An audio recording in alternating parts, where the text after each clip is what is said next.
everybody. I hope that you are all well and safe. If you have any comments or questions, please write your comments or questions in the chat box. I hope that you have watched my video on news values sent to you this morning. I will briefly summarize the main elements of these news values. As I said in the video, news values are the criteria on which media professionals base themselves in order to take the decision either to include an event in the news agenda or to discard it. When we talk about news values, this means that we talk about newsworthiness. That is, which news events are deemed worthy of coverage. The main elements of these news values include timeliness, which means that news stories should be timely. See that the word news is composed by the word new plus S. Pay attention, please. The S does not mean that news is a plural noun. News is a singular noun, and the verb agreements should be in singular. In French, we say journalisme, which contains the word jour, equivalent of the word day in English, highlighting the importance of the news of the day because people are not interested in information which is already known.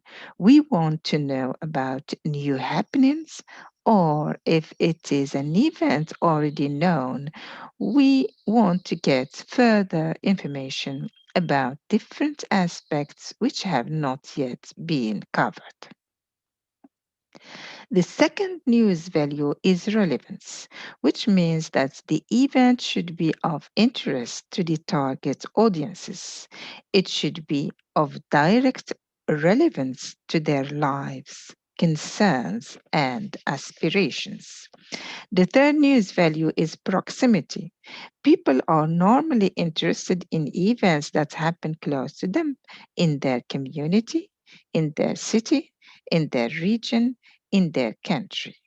Then they are, of course, interested to know about what has happened in other parts of the world.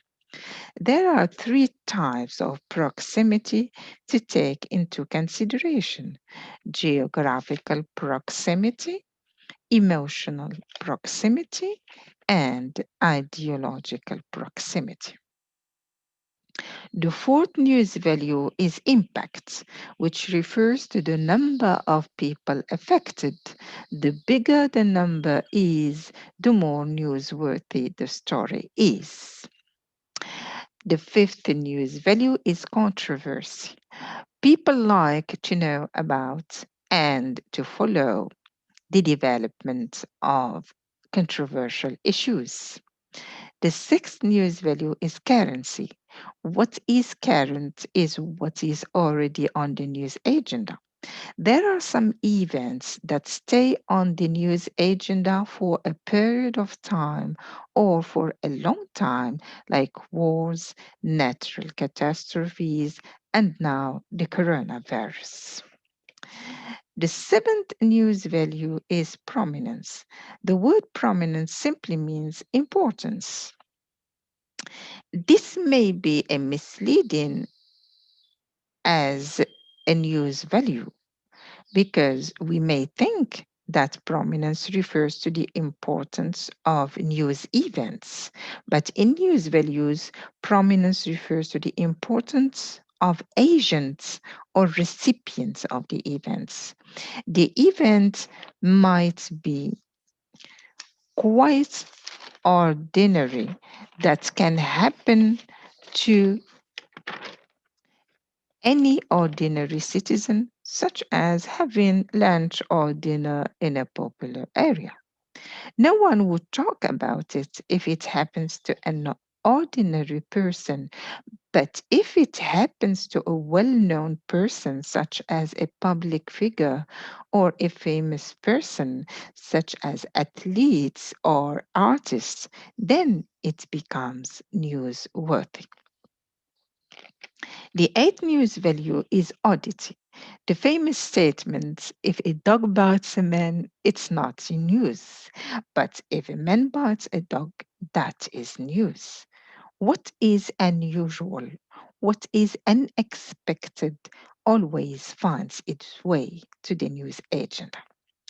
This was a summary of news values.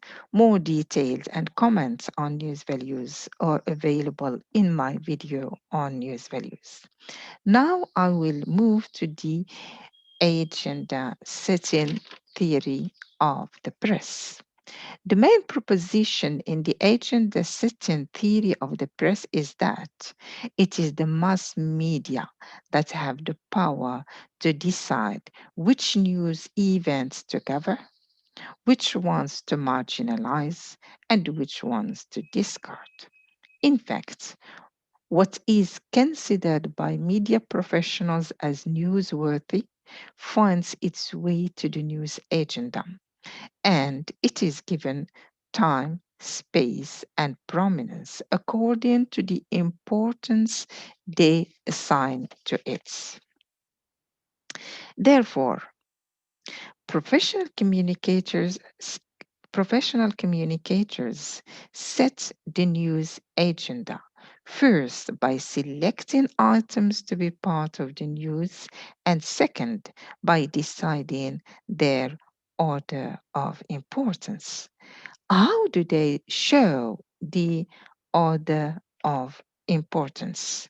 The most important story is called the lead story. In TV broadcasting, the lead story is the first news story.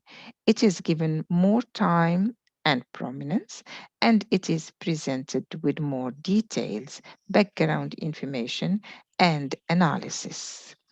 In newspapers, the lead story is placed in the front page with a big photograph and big headline. Therefore, media professionals do not only decide on what to cover, but also on how to cover it. This has many implications.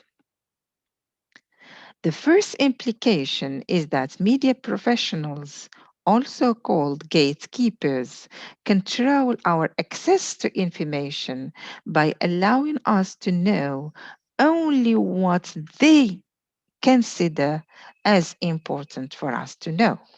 The second implication is that they prioritize events, people, and ideas for us by assigning more importance to some news stories over others in an attempt to make the audience believe that these are the most important stories of the day.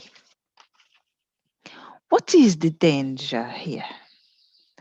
The danger is that members of the audience tend to perceive, tend to think that what is presented by the mass media as important is actually important. In this way, the mass media have the power of constructing public opinion.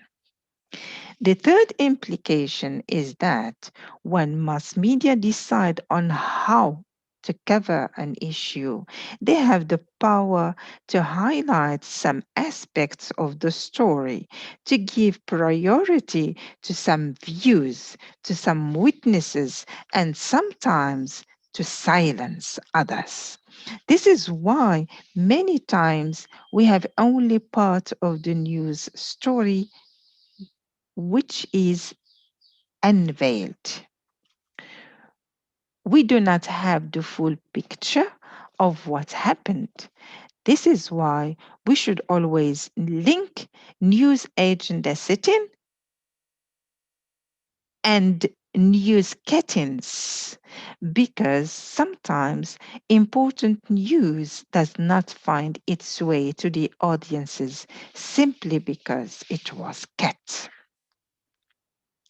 The founders of the agenda setting theory of the press, Maxwell Macomb and Donald Shaw, have a famous statement which says that the mass media may not be successful in telling us what to think, but they are stunningly successful in telling us what to think about. What does it mean that the mass media are successful in telling us what to think about?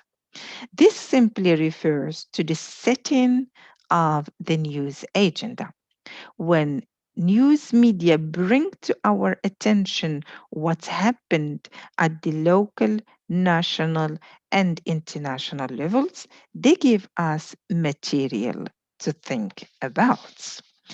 But the statement also says that the mass media are not successful in telling us what to think. Is it true? We should question the validity of this famous statement and point out its limitations. With reference to the agenda cuttings, I say that it is not always true that the mass media tell us what to think about.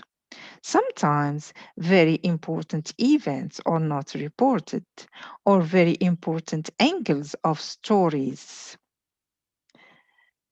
are marginalized, or they are not taken into consideration at all in the news reports.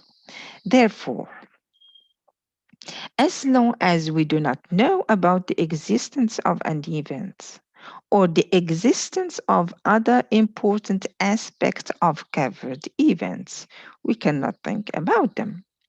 In fact, we cannot think about something which does not exist for us, as no one has informed us about its existence. Here comes the power of information in our daily lives and in our citizenship, because our ability to think is subject to the information we receive to think about, and our ability to take sound and informed decisions is also subject to the information we have. This is another instance showing the power of mass media as our window to what happens around the world. Concerning the second part of the statement, contending that the mass media are not successful in telling us what to think, it is to be taken with high precaution, as you have to be highly educated with high order critical thinking skills in order to be independent in your thinking and not to be manipulated by the media. This is why media literacy is very important. But as the average citizen is modestly educated, and as the average citizen is not media literate, the risk is very high that mass media are also successful in telling people what to think and even directing them towards particular courses of action. In fact, the mass media do have a great impact on the way we think for the following reasons. The first reason is that media content is prepared by professional communicators with specific aims and effects intended to influence audiences on how to make sense of the world and interpret events and policies.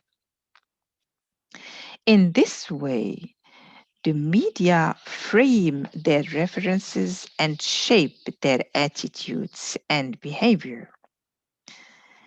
This is of particular relevance to the political agenda because most of us are politically illiterate and we do depend on mass media not only to know about what happened in the political sphere, but also to understand what happened. We do not need the mass media only to know about events, but we also need the mass media to make sense of these events, to understand the whys and consequences and potential risks and gains. The second reason is that mass media, with particular reference to news media, because this is our field of interest.